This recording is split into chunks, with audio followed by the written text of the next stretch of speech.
Imagine for a second you walk into a room, clear your throat to speak, and notice that the volume of the conversation doesn't drop. People keep looking down at their phones. When you do share an idea, it is casually interrupted or claimed by someone else minutes later, and nobody bats an eye. It is a suffocating feeling, realizing that despite being kind, reliable, and always there when others need you, you have somehow become invisible. You are liked, perhaps, but you are completely stripped of respect. We are conditioned to believe that respect is earned by giving endless compliance and keeping the peace. But the shocking psychological truth is that human beings do not respect those who submissively accommodate them. They respect those who represent an unyielding boundary. The Stoic philosopher Marcus Aurelius noted that we all love ourselves more than other people, yet we care more about their opinion than our own. When you value the comfort of others over your own baseline dignity, you shift the power dynamics entirely against yourself, inviting the world to exploit your kindness. There are exactly 7 silent behaviors that completely erode your social currency and cause people to subconsciously look down on you. Number 5 is the one that almost everyone tolerates, but which silently destroys your self-worth and teaches the world that you are an open target.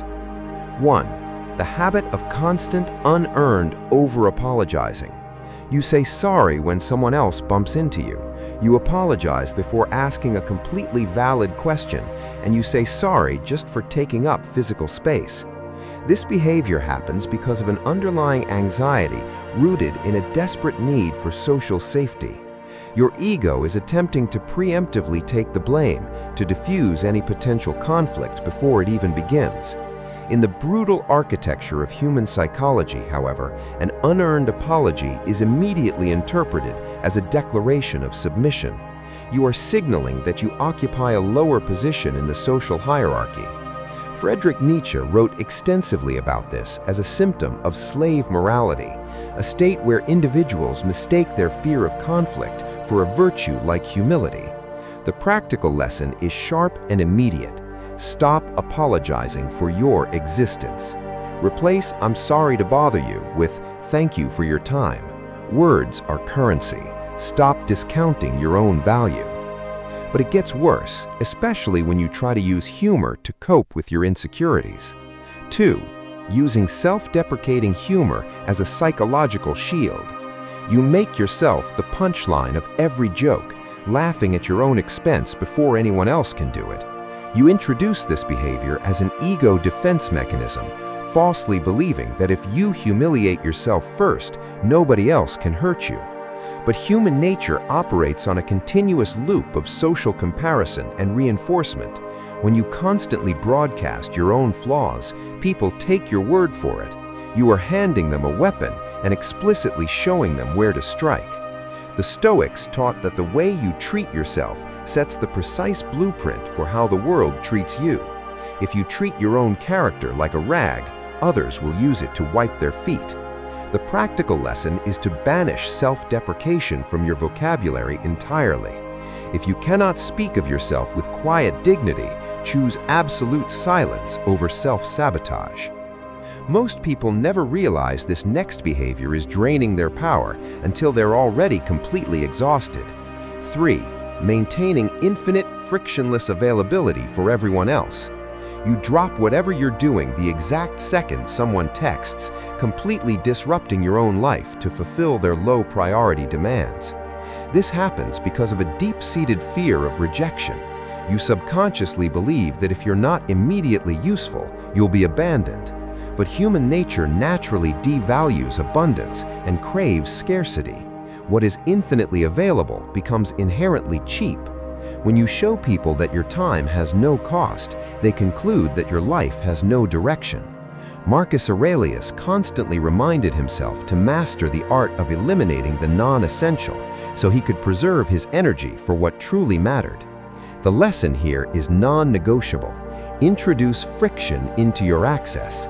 Let the phone ring. Finish your work first. Force the world to wait for your presence and watch how quickly they begin to value it.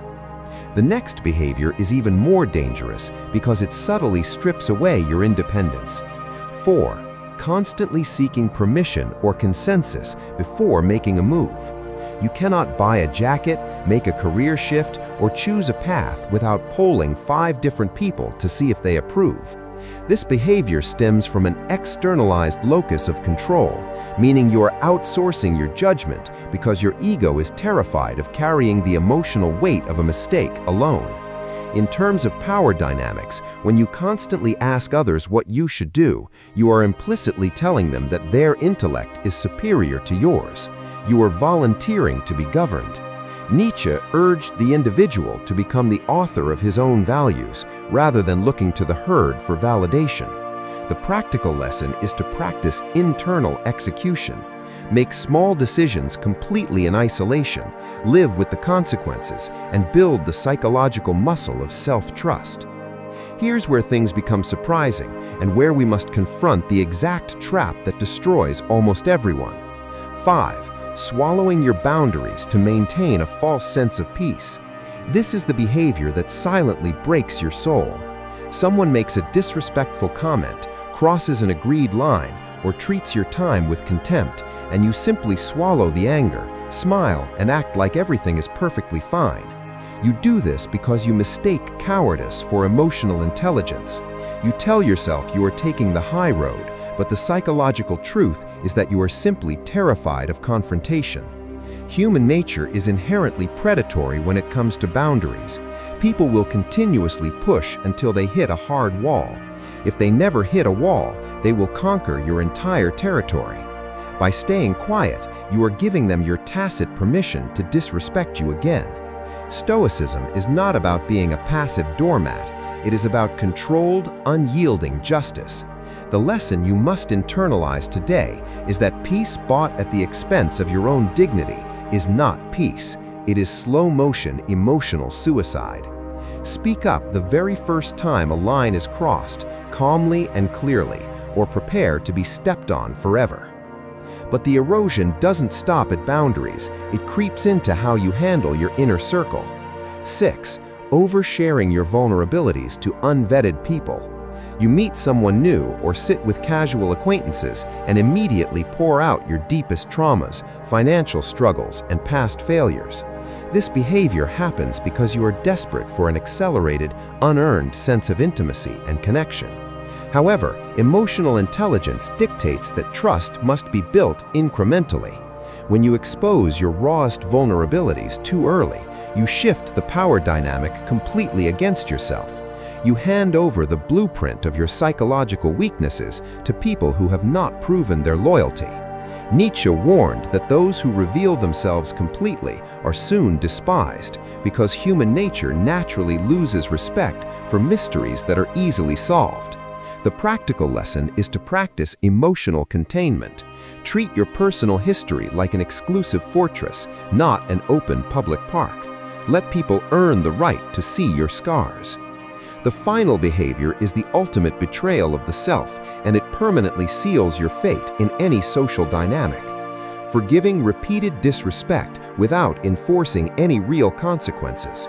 They lie to you, they flake on you, or they treat you like an afterthought, and every single time they offer a hollow apology, you instantly forgive them and restore them to their original position in your life. This happens because you are terrified of loneliness. Your ego would rather accept toxic companionship than face the void of isolation. But when you forgive without a consequence, you are actively teaching that person how to mistreat you without paying a price. You are rewarding their bad behavior. Seneca wrote that true goodness must be backed by a capacity for severity. Otherwise, it is simply weakness masquerading as virtue. The lesson is absolute. Your forgiveness can be free, but access to your life must be incredibly expensive. If someone repeatedly breaks your respect, forgive them from a distance, but never give them a second chance to drop the match. Reversing this erosion requires a massive psychological shift. You must understand that respect is not a trophy given to the nicest person in the room. It is an energetic boundary that you actively enforce through your daily behavior. True emotional intelligence is not about making everyone else like you. It is about having the courage to be disliked if it means preserving your self-worth. You must stop viewing conflict as an existential threat and start viewing it as a necessary cleanup tool for your relationships. As you move forward, let the words of the ancient thinkers guide your posture. Remember that your dignity is the only property you truly own in this life. When you refuse to tolerate the behaviors that diminish your worth, the world will adjust to your new standard. Do not seek to change the minds of those who look down on you. Simply choose your distance, step out of their field of view, and build a life so grounded in self-mastery that their disrespect can no longer reach you.